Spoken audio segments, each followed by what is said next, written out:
আমাদের ভ্রমণ শুরু হয় সিলেট রেল স্টেশনে, যেখানে পৌঁছে আমরা সিএনজিতে উঠে রওনা হই সুনামগঞ্জের পথে।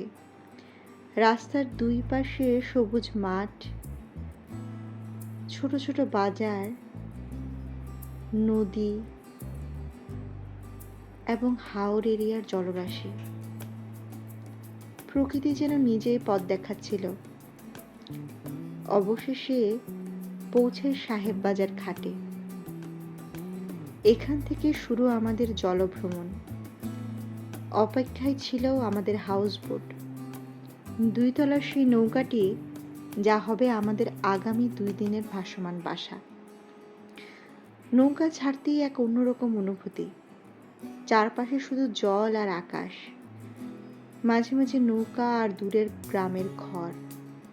হাওরের জলরাশি যেন অন্তরের প্রতিচ্ছবি। প্রতিটি ঢেউয়ে একটুখানি গল্প লুকিয়ে আছে। সকালবেলার পাখির ডাক, দুপুরের রোদ্দুর আর বিকেলের শান্তির বাতাস। দুপুরবেলার দিকে আমরা একটি ছোট্ট নৌকায় চড়ে চলে যাই হাওরের মাঝখানে থাকা ওয়াচ টাওয়ারে। উপরে উঠলে চারপাশে দেখা যায় নীল জল, ছোট গ্রাম, গরুর পাল আর সূর্যের নরম আলোয় ভেজা জলরেখা। যেন পুরো পৃথিবী থেমে গেছে কিছুক্ষণের জন্য।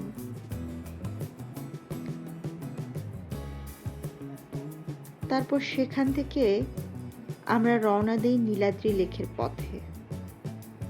শহীদ সিরাজ লেক নামেও পরিচিত এই লেকটি বাংলাদেশের অন্যতম নীলাভ জলাশয়। আমরা সেখানে নৌকায় চড়ি। জল এতটাই স্বচ্ছ যে নিচের পাথর পর্যন্ত দেখা যায়। লেকের চারপাশে পাহাড় আর ভারত সীমান্ত ঠিক কাছেই। নীলাদ্রির পাশে একটা লুকানো সৌন্দর্য আছে, লাকমা ছড়া।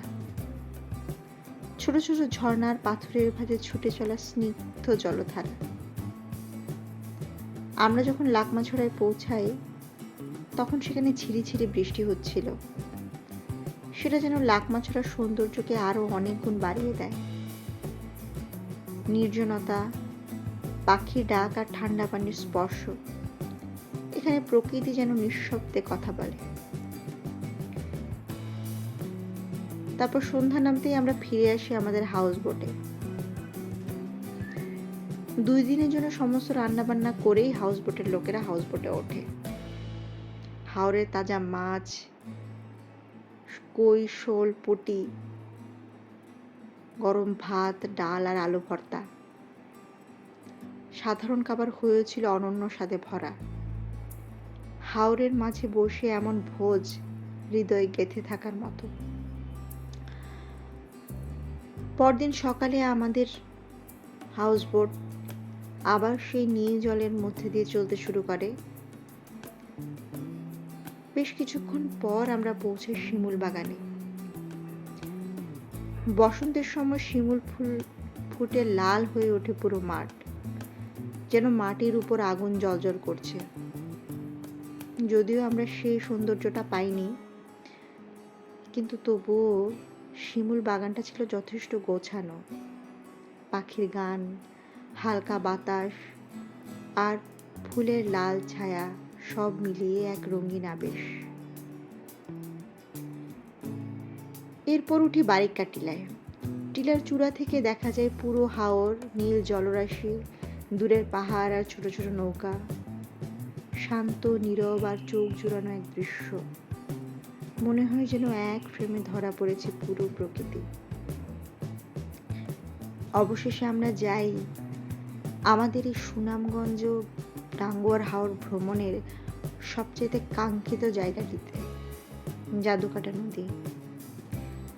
নামটা যেমন মায়াবী, পানিটাও তেমন স্বচ্ছ আর শীতল। আমরা সেখানে গোসল করি সবাই। ঠান্ডা জলে ডুব দিয়ে যেন সারাদিনের ক্লান্তি ধুয়ে যায়। নদীর পাশে বালুচর আর মাথার উপর খোলা আকাশ, এক নির্ভেজাল আনন্দ। আর দূরে মেঘালয়ের পাহাড়গুলো যেন হাতছানি দিয়ে ডাকছে। দিন শেষে আমরা ফিরে আসি হাউস বোটে। রাতের হাওর ছিল এক অন্যরকম শান্ত, আকাশ ভরা তারা আর হাওরের মাঝে ঢেউয়ের শব্দ।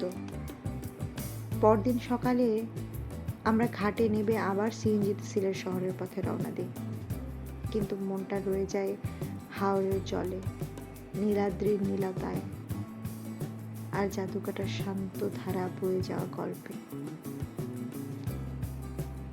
টাঙ্গুয়ার হাওর শুধু একটি ভ্রমণের নাম নয়, এটি প্রকৃতি, মানুষের সহজাত জীবন আর শান্তির সঙ্গে একটি আত্মিক যোগাযোগের গল্প। বিদায় হাওর, আবার দেখা হবে।